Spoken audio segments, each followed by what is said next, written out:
to comply with a new set of standards set by the Department of Homeland Security back in 2005. The deadline for Maine was January of 2018. Then it was extended to October of 2018. That's about a month away. Debbie Pickering reached out to us on Facebook. She asked, do you folks know the status of the Real ID deadline? The state's website is unclear. So we reached out to the Secretary of State's office for some answers. There's a chance 6 weeks from now your driver's license will not work to get through TSA or into a federal building. That is, unless an additional waiver is granted by the Department of Homeland Security to the state of Maine. The likelihood that it won't be granted is very slim because we've actually been meeting all the benchmarks that have been required of us. Maine Secretary of State Matt Dunlap says the state has requested an additional waiver. October 11th is the deadline to comply with the Real ID Act, and it's an extension from the original one set by the federal government in January. That waiver does expire in October. However, we're going through a renewal process because we'll be actually issuing Real ID credentials starting on July 1st of next year. And the waiver that we are anticipating getting would actually take us through October 1st of 2020.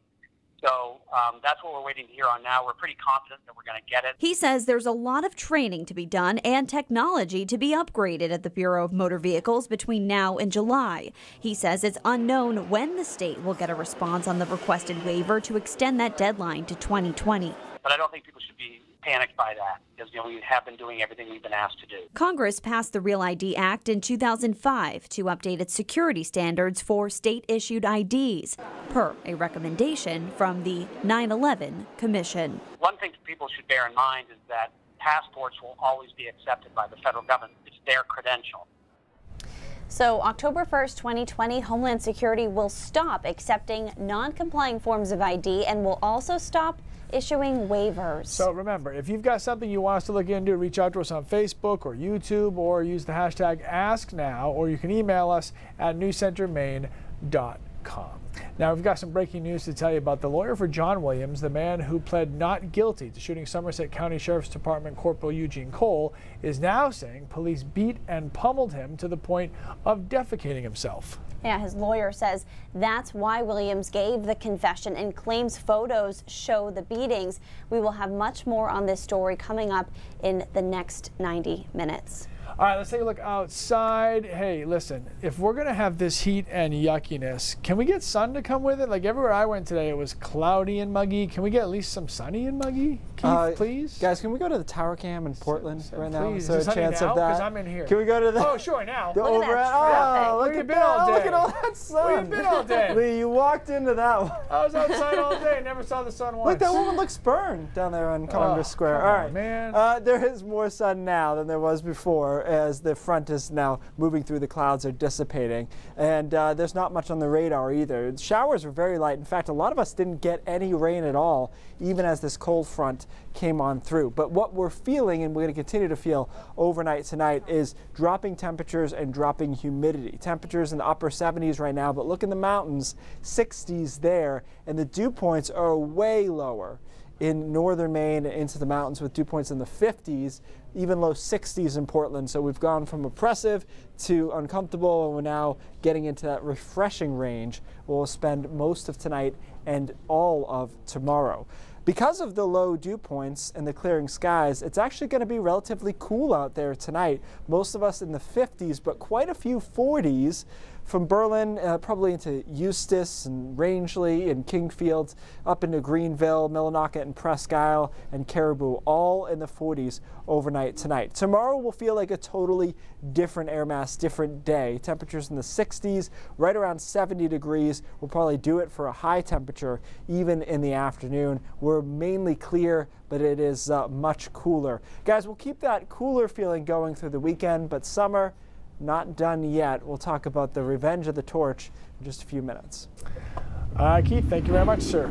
You guys might have seen this post shared on your social media feeds. It went viral last week after Twitter user JC Cheyenne tweeted this warning about an app that's being linked to sex trafficking. But is it real? Sam York, what did you find out today? All right, so the link comes from an app called IRL, which stands for In Real Life. It's an app that was created to get people off their phones and connect them in person. So if your friend wants to hang out with you, they would send you a message with a link that allows you two to meet up. But if you click that link, will your information be given to sex traffickers? Well, let's verify. This post went viral last week, warning people if they receive a text from the app IRL asking you to connect, not to click the link because it would send their information to sex traffickers. So, will clicking this link really do that? To find out, we got in touch with the app's CEO, Abraham Shafi. In an emailed statement, Shafi says, quote, "These claims are absolutely false. We have not had any reports of sex traffickers on our app or targeting our users. There have been 0 complaints. The first tweet alleging links to sex trafficking has been deleted, along with their entire Twitter account. No, it's not possible for any sensitive information to be obtained through the app. We and many of our users have reached out to the individual to ask details and inform them, but have gotten no response." So, we can verify this viral tweet is false. All right, so I'm really glad that I looked into this because they were getting so many shares with this. And the CEO also mentioned that he'd heard that people will create posts like this because they know they'll go viral and they can make money off of them. So it's really, really important to look at the source before you share stuff like that. Well, that's why we have you to verify what's true and what's not. Exactly. All right, Sam. Thank you, Sam. A quick update now to a story we had yesterday. PETA's request to place a tombstone near the site of an August 22nd crash involving a truck carrying 7,000 lobsters has been denied by the Maine Department of Transportation. In a response letter written to PETA on Thursday, Maine DOT said due to Route 1 in Brunswick being a controlled access highway, the state agency had to respectfully decline the request. MDOT says control of access areas may have a very high volume of car and truck traffic, as well as high speed limits that could create a potential hazard to motorists. They should remove the development of signs and that sort of thing in this section. Much more on the lobster tombstone coming up on News Center Maine at 5:30 and 6 o'clock. All right. Clearly, we all know Facebook can be a powerful tool. Police say it could, in some cases, actually prevent burglaries. Chris Costa spoke to a man who hopes his post will encourage his neighbors to stay alert. Hey, Lee and Lindsay, Lane Gillespie posted a video on his Facebook page asking the public to help identify a man who gets caught on camera breaking into his car. He's not the only one who was hit, and now he wants his neighbors to be aware. Because it's there he is. Lane Gillespie calls it an uncommon mistake, leaving his car door unlocked. She immediately noticed the door was ajar, and that was a red flag. When his wife noticed the car ransacked, he checked his security camera over his driveway. Sure enough, He came right across the lawn here and went into our car and spent a couple minutes rummaging through everything, and then gently closed the door without making any noise and went across the street to my neighbor's house and went through his cars. Danielle Huntington also lost items. You know, it definitely shook our children. He seemed pretty brazen. Lane says this isn't the first time that someone's broken into a car in this neighborhood, but they've never had evidence to support it until this camera above his driveway captured the entire thing. He said he felt obligated not only to share it with police, but also everybody on Facebook. I was basically just trying to pour gasoline on that idea. They're going to be able to show it to a couple hundred people theoretically. Maybe I can show it to a couple thousand. I feel great about that. It got a lot of attention. I think it, heightens everyone's awareness.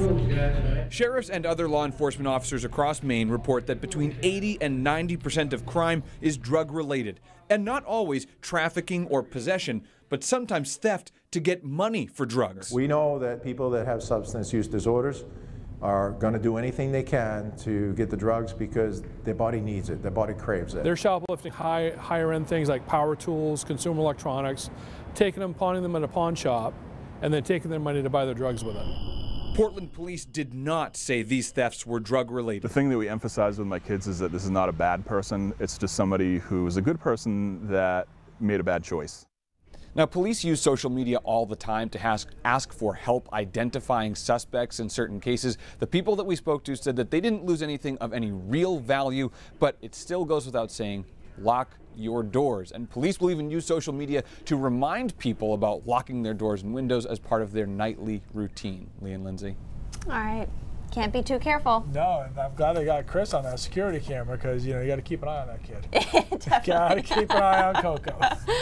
All right, another back-to-school type story for this week. This time, dealing with this guy's favorite thing. So things are always bigger in Texas. That especially goes for a high school football field that opens tonight. You are not going to believe this. A school district north of Dallas opening up a new football stadium that costs nearly $70 million.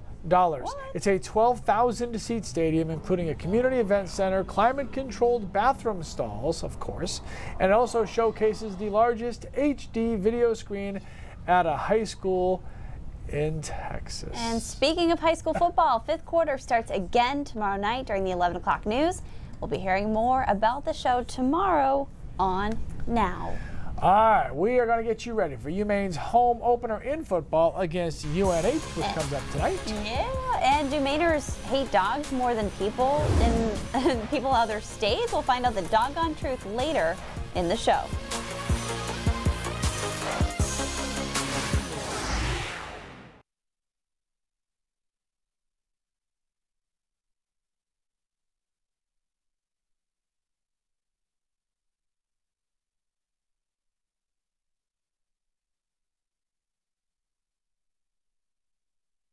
Not the next segment, but the one after, where a national survey was done about the best states in the country when it comes to dog lovers, and Maine was 5th to last for dog lovers in the country. No way.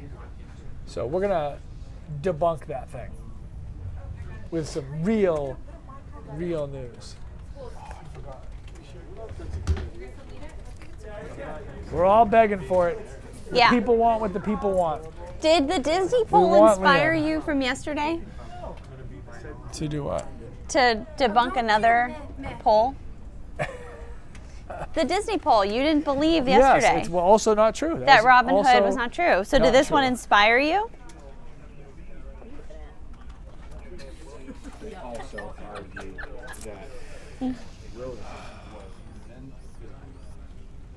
Careful now. This is live on Facebook. The world's watching you right now. Except Jeff didn't turn the camera, so. Oh, hold on. Can you say that again? Go somewhere else. We were here first. Hi, everyone. Did you guys hear that? That was Shannon Moss, M-O-S-S, who doesn't want you to watch her. I'll be over here if you need me. Oh, it's okay. I got it. Oh, I don't know. I don't know what you're doing. Let's listen in to what these two are talking about live on Facebook. Nosy, you're very nosy. We're talking about Lee Goldberg. What? Oh, too bad news. Oh, you're in a bad cell. Bad cell. Couldn't hear you. The girl's trouble. Trouble. Look at this guy. Isn't he so handsome? Why would you say that, I Lindsay? can't even.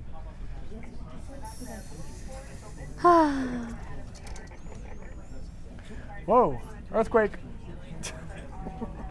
NASCAR. Hey, Isaac. Yo, Isaac. Hey, just remember we can't see anything, so tell us when we're up. Please. Please and thank you. Stand by. Stand by.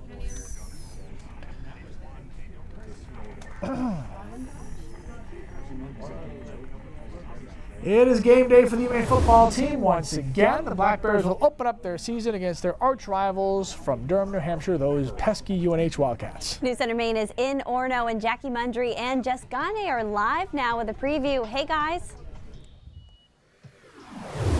Hey, Lee and Lindsay, yes, welcome to sunny, beautiful Orono, Maine, where the excitement is really starting to build. Anytime the University of Maine and UNH play each other, it's always exciting, but when they do it for the first game of the season, I know everybody up here is amped up, but we can see, you can behind the camera, plenty of smoke billowing from the tailgating, so it's going to be a very exciting night here as well. But it's also a really emotional night because the Maine Black Bears did lose one of their own this season. I know, Jackie, you've been covering that this year, so I want to talk a little bit about Darius Minor and what he means to this team. Yeah, so Darius Minor was only a freshman, so he had never even played a college game when he passed away, but they're still remembering him and thinking about him this whole season. I don't know if you can see behind us, but they have an in memory of Darius Minor sign, and they're doing a moment of silence before the game, not just here, but at every CAA game this week, which is going to be great. And then a few of his family members are here. I think Coach Harrison-Miak told me 18 of them. Wow. That's pretty emotional. They're also, I believe, going to be wearing his number on the back of their helmets. Now, I know he did not play, but Coach Harrison-Miak said earlier in the year that 39 was his number. They were going to save it. Nobody else in the 4 years that Darius would be playing here will wear that number, so they're wearing in the back of on their helmets in memoriam of him. And they even still have over by the big M behind us, they have number 39 and his high school picture and things like that to remember him as well. That's right. So a lot of things that are going to be happening here tonight, and like we said before, a lot of excitement. This is a huge rivalry. Jackie knows because Jackie went to UNH, so well, guess who she's cheering for. But it hasn't been that much of a rivalry this century, this decade especially. Maine hasn't won this game since 2010, so it's been a while, and they've actually lost 15 of the last 16 as well. Coach Harrison-Miak has never beat UNH in his 3 years, so this would be a big milestone for him to do. But it's going to be a tough matchup again because UNH is ranked top 10 in 2 major polls this season, so they're going to be a tough team to beat. But I think that the emotion, you know, the things that the team has been through, the Black Bears have been through so far this year is really going to help them as well, too. You agree? Yeah, it definitely will bring them together and maybe, you know, work together as a team. All right, well, Jackie and I are going to be here all night. We're going to check in again on News Center at 6 o'clock, and then, of course, we will have the highlights for you on News Center Maine at 11. So, Lee and Lindsay, send it back to you in the studio. Yeah, I'm getting sick of hearing Pat Callahan walk around the newsroom bragging about his Wildcats, so maybe tonight we can take care I of also that. think All you're right. a little jelly you're not up there for the opening. No, I'm happy to be right here next to you. Okay, coming up, we're going to find out if the claim that Mainers don't actually love dogs as much as we think we do is actually true. Okay, and Keith will give us the rundown for today's forecast.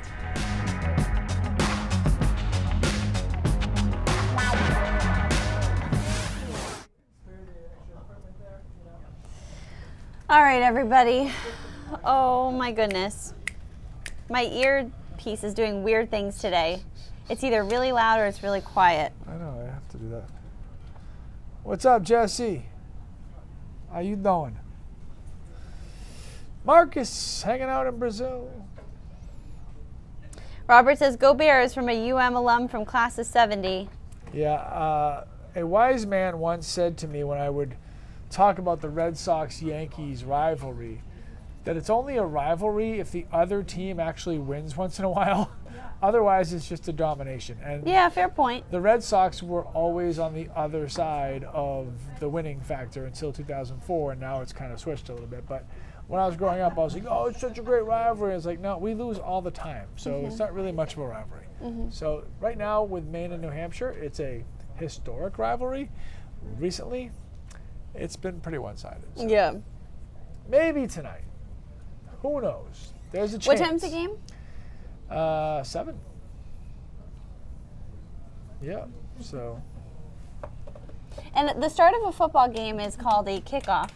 That is true. Okay, and a basketball game would be a tip-off. True. And a hockey game would be face-off. Also true. So what's a baseball game? It's a pitch-off. So you say pitch-off is at 7:05 or whatever? Yeah. How have I never said that? Not true. Oh, I was going to say. It's called first pitch. Oh, first pitch is at 7:05. Yes, Yes, I've heard that. Then what is it for tennis? Serve off. First serve? First, sure. How about the match starts at? Okay, the match. And then what would you say for like lacrosse? Game. Game. Okay, that's like the same for field hockey. And then if you are feeling super feisty, you can have a dance off.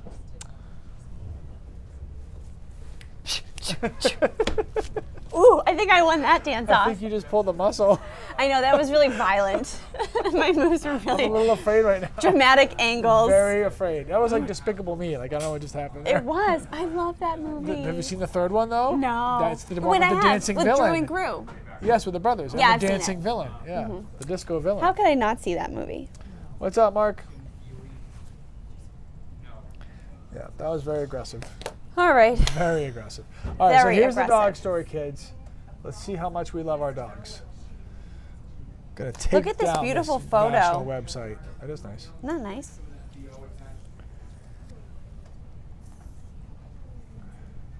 You can react to the question. Okay.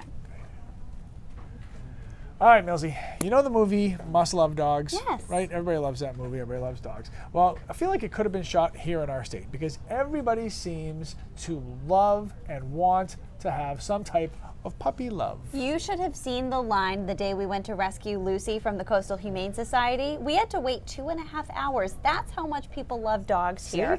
But the Pine Tree State, according to a national publication, is not as dog friendly as we may think it is. That can't be true.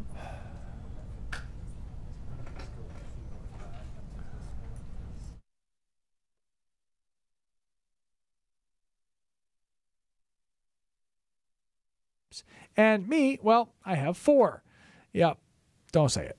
Even the state's pro baseball team has a dog as a mascot. So how in the world does a national study released this week rank Maine as the 5th worst state when it comes to dog lovers?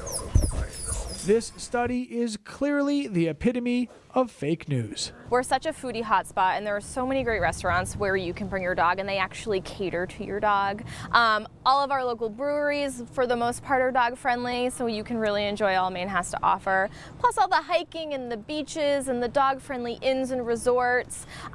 Just last year, we placed over 1,200 dogs into families here in Maine, so we would argue that Maine is one of the most friendliest states in this country. You at home agree. Here's what some of you said about the survey, all of you poo-pooing the doggy data, and Amanda says it best. That study isn't even close. Mainas love their dogs. We welcome dogs from the South, from Puerto Rico, from California to the Animal Refuge League on a weekly basis. So these are animals that are coming to Maine with the sole purpose of finding a home here. So we would certainly argue from our vantage point that Mainers certainly love their dogs, and we see it coming out through adoption. But why take it from me or from social media or even from the experts? Let's hear it straight from the horse's, doggy's mouth. Do you think this is a bogus survey? There you have it. Now, when it does come to Mainers being able to find rental properties that will take on your dogs, that is actually one area that the state needs to do a better job with, since it's hard to find a place that will take on our furry friends. And I need to fall on the sword here. And I forgot Reese's. And I didn't really forget Reese's. He's such a star that he would overshadow the rest of our team's dogs. Yeah. He shouldn't be clumped with us normal doggy Although people. I will say He's Reese's and special. Tito, they're good friends. Tito, I know, yeah. So Reese's, he was on my Insta today. he's got his own channel. Like, he's got followers. I get and, it. He's a big deal. Wait, he does? I haven't followed him yet. Oh. My dog will never have an Instagram. I told you I'm gullible. You can't tell me these things. But, all right, hey. Tell me some good weather news. It's nicer today. Yeah, You're always nicer. positive anyways. I know. Positive and gullible. Yeah. That's me. No, I mean, people have Instagrams for their dogs. I just think it's kind of weird. And I love dogs, but, you know. All right, anyways, clearing out there, as Lee noted. It was a little cloudy earlier today, but starting to clear, and the showers are gone as well. They were light, and a lot of us didn't even see any shower activity hit the ground as they dried up as they moved eastward. The big change, and people are starting to feel it, I got a couple of tweets about it already, dew points way down into the 60s along the coastline, 50s in the mountains, 40s in Caribou. So we've gone from oppressive down to refreshing in about 12 hours. So tonight will be really comfortable and coolish. Temperatures will drop into the 50s and 40s. Right now in the 70s and 60s, but with that dry air and the clear skies, those two things are positive ingredients for quick cooling. So that's how we'll drop those temperatures so fast overnight tonight. So after a refreshing night, tomorrow is a fall-ish day, right? Temperatures will be in the 60s through most of the day. Get to around 70, but that's only for an hour or 2. And we're partly cloudy to mostly sunny through the day. And then the weekend continues to look decent, right? It's not totally sunny, but it's a decent weekend. Temperatures right around 70 on Saturday, partly cloudy there. And then on Sunday, we'll see a little bit more in the way of cloud cover, but it will be warmer, getting into the low and mid-80s by Sunday afternoon. And it looks like Labor Day itself will actually be the warmest day, mid-80s, away from the coastline at least. So the dew points stay down, but not for long. They go back up here starting really on Saturday night into Sunday, and by Monday of next week, Labor Day, we'll be back to those dew points around 70. So as of this morning, we've just edged into the #1 spot for the warmest summer on record, June, July, August, and today will just be an addition to that. I don't see any reason that we drop back down to second, so it'll be the warmest summer on record since at least 1940 when they began those kind of records. All that being said, September doesn't look like it's going to be exactly cold either. Take a look at these temperatures as we go into next week. Late next week, we could be back in the 90s again, and we just stay on the warm side of this air mass all the way through at least mid-September. So we're going to start way above average for September after setting a record for August and setting a record for the warmest summer. All right, all that to say, the weekend looks pretty decent. Again, I put an isolated shower in on Labor Day. I got 90 or so for Labor Day afternoon there, but most of us stay in the 80s through the weekend, especially Sunday, and then back to some heat as we head into late next week. And guys, the heat just keeps rolling despite the fact that it's September. Doesn't matter. Revenge of the Torch, as you put it earlier, which sounds like a movie. Maine some kind of Diego is adventure going to be movie. in full swing in September. Just get ready for it now. All right, also get ready for News Center Maine at 5:30. And look who joins us up on the big set. How are I you? know. I feel like such a big girl at the big girl table. The state of Arizona has bid a final farewell to Senator John McCain. Coming up on News Center Maine at 5:30, we're going to see how many people came out to pay tribute to this politician and war hero. And in Augusta today, a job fair for veterans. The turnout, we'll take a look at that and tell you what some of their options are. That's all coming up at 5:30. All right, Cindy, sounds good. Raindrops when we come back.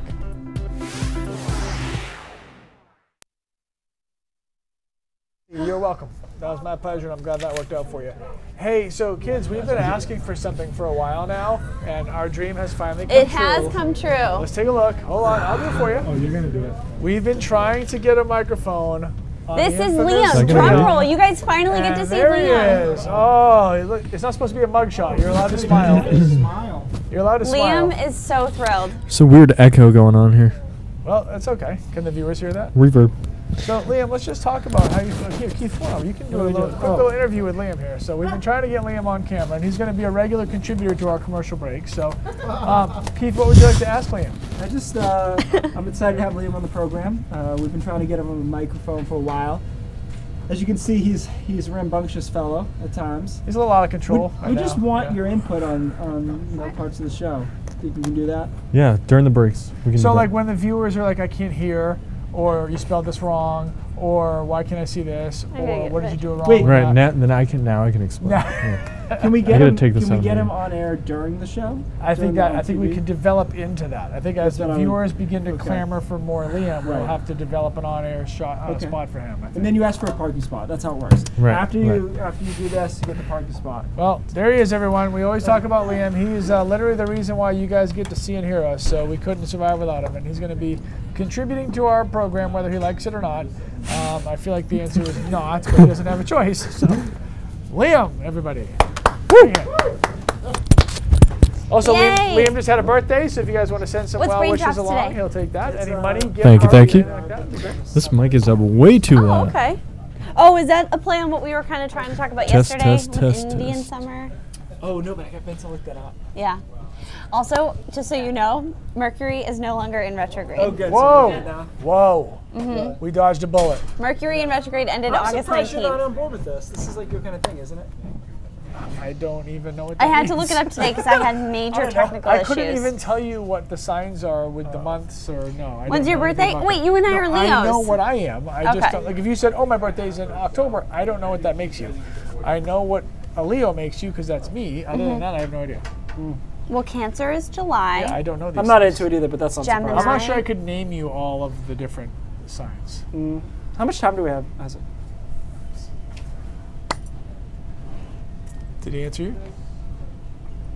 Okay, so I just showed you that we're going to break the warmest summer on record, June, July, August. In Portland, Bangor doesn't have good enough records, but it's definitely a top 5 situation, and Caribou will be #1 as well, so statewide. We were talking about this anecdotally about how it's been so warm overnight. And this is everything from 1940 to now. These are max temperatures. So how warm were your maximum temperatures? And you'll notice that this year was high, but not unprecedentedly high. So we came in 3rd for warmest mean maximum temperature, okay, at 81.1. So that's decent, but where we really did all our damage, let's go to the next graphic here, where we really did all our damage was our overnight lows, and that's what we thought was the case. So this is your overnight low, and this is the trend line since 1940. This is where we've been really increasing broad scale, you know, since the 40s, but also especially this year. And if you look at 2018, it's #1. And by a huge margin, a couple of degrees. 3 degrees, well, 2.2 degrees. So that's what it is. It's the overnight lows, and that's been the trend that has been increasing for a long period of time. The missing count, by the way, is just because we have today and tomorrow, but it will just go up from there. So all the damage on the warmest summer really was done largely overnight, and I think if you don't have air conditioner, you already knew that. And this red line's the average? That's the trend. The trend. Line. Okay. Hot. Going on up. Hot off the press. News Center at 5:30 starts right now. Bye, guys. Bye, face of the book. We'll see ya. Hello, hi. Where am I on the now set? Just right there.